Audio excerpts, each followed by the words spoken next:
नमस्कार विद्यार्थी मित्रांनो, आपण मुंबई उच्च न्यायालय भरती 2026 साठी प्रीवियस इयर क्वेश्चन पेपरच्या ॲनालिसिसची सीरीज सुरू केली आहे.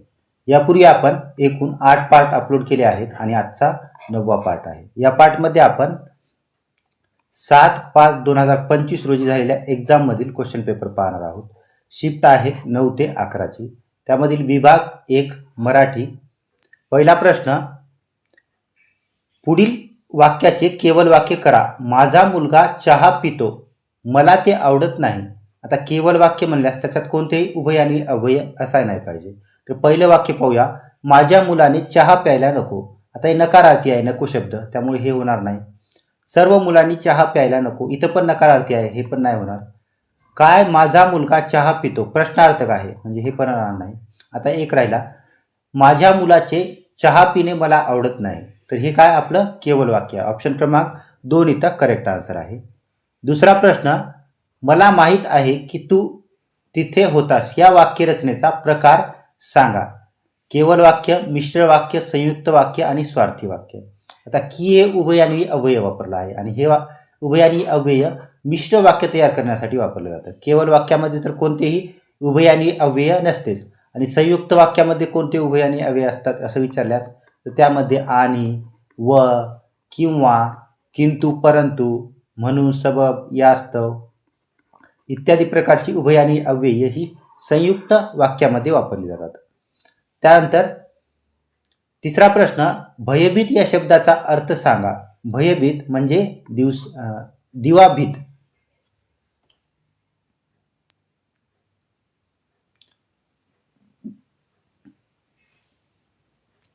तिसरा प्रश्न, दिवाभीत या शब्दाचा अर्थ सांगा. या शब्दाचा अर्थ होतो दिवसाला भिणारे. ऑप्शन क्रमांक 4 इथं करेक्ट आन्सर आहे.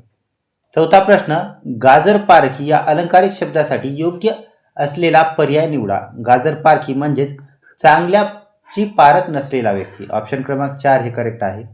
पाचवा प्रश्न, पुढील वाक्यरचनेचा प्रकार सांगा. किती लहरी असतो निसर्ग. आता वाक्यामध्ये उद्गारार्थी चिन्ह वापरलेलं आहे, म्हणजे हे काय उद्गारार्थी प्रकारचे वाक्य आहे.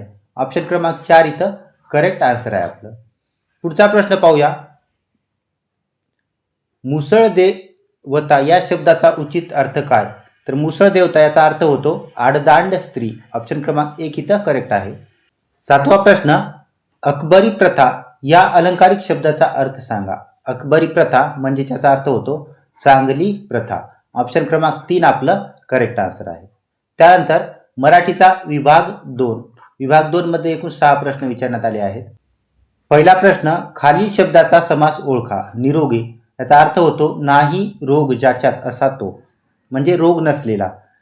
त्याचा समास प्रकार आहे नत्र तत्पुरुष समास. ऑप्शन क्रमांक 1 इथं करेक्ट आहे. द्विगु समास यामध्ये एक संख्या विशेषण असते. आता याचं एक्झाम्पल जर घ्यायचं झालं तर पंचपाळे, त्यानंतर सप्तर्षी, ही सर्व द्विगु समासाची एक्झाम्पल उदाहरणे आहेत. द्वंद्व समास, द्वंद्व समासाचे 3 प्रकार पडतात.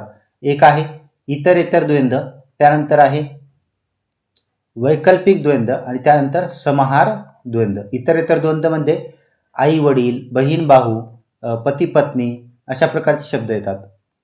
त्यानंतर वैकल्पिक द्वंद्व याच्यामध्ये काय विकल्प असतो, जसे की खरे खोटे, पाप पुण्य इत्यादी प्रकारचे. समाहार द्वंद्व मध्ये बाजार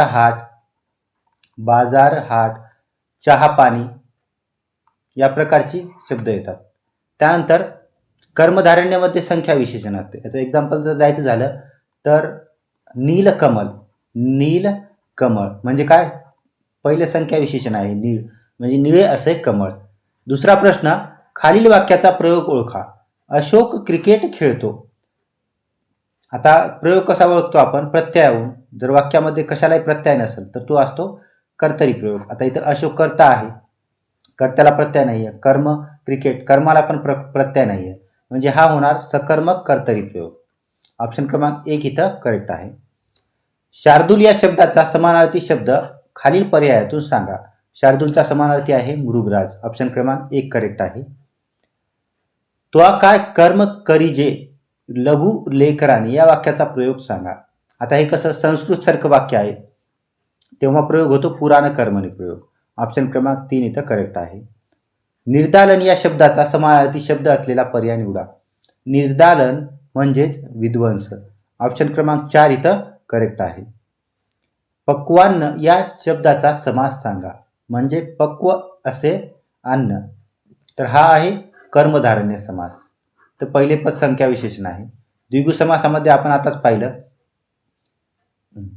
कर्मधारण्यामध्ये विशेषण असतं फक्त विशेषण, आणि द्विगुमध्ये संख्या विशेषण असतं. द्वंद्वमध्ये आताच आपण 3 प्रकार पाहिले. अव्ययी भावमध्ये येतात आजन्म, याच्यात पहिलं पद महत्वाचं असतं.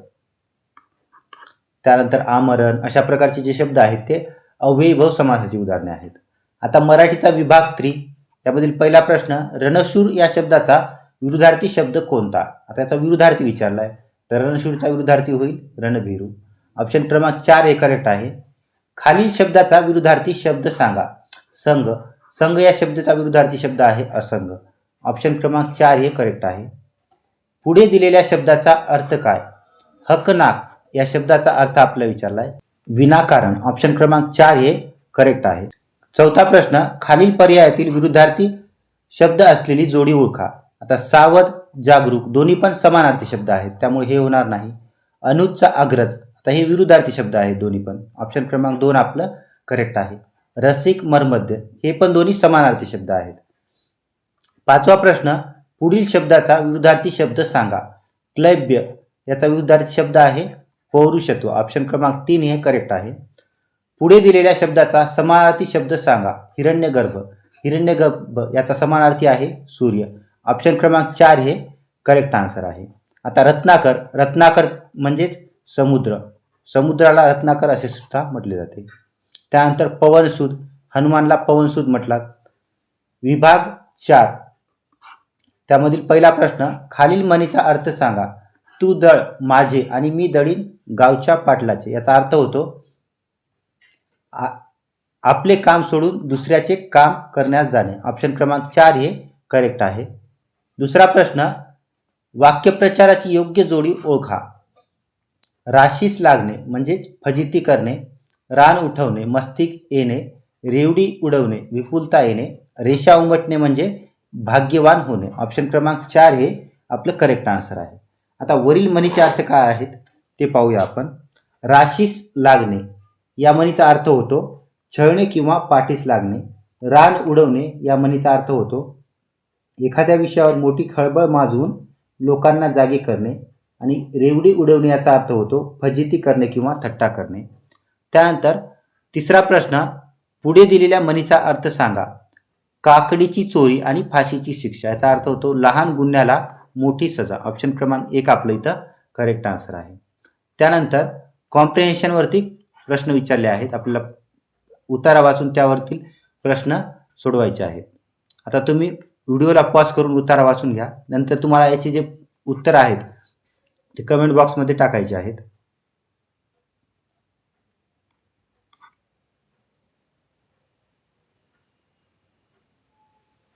त्यामध्ये पहिला प्रश्न आहे, लेखकाने भिक्षेकरी म्हाताऱ्याला किती शाली दिल्या होत्या. याचं तुम्हाला कमेंट बॉक्समध्ये कमेंट करायचे आहे. त्यानंतर पाचवा, वरील उतार्यात आलेल्या भिक्षा मागणारा या शब्दसमूहाबद्दल एक शब्द निवडायचा आहे. शनिवार पेठेतील लेखकाची आवडती जागा कोणती. आता या सेशनच्या PDF साठी सर्वज्ञ एज्युकेशन या टेलिग्राम चॅनलला जॉईन करा. व्हिडिओला लाईक करा आणि अशाच प्रकारची बॉम्बे हायकोर्टची सिरीज पाहण्यासाठी चॅनलला सबस्क्राईब करा.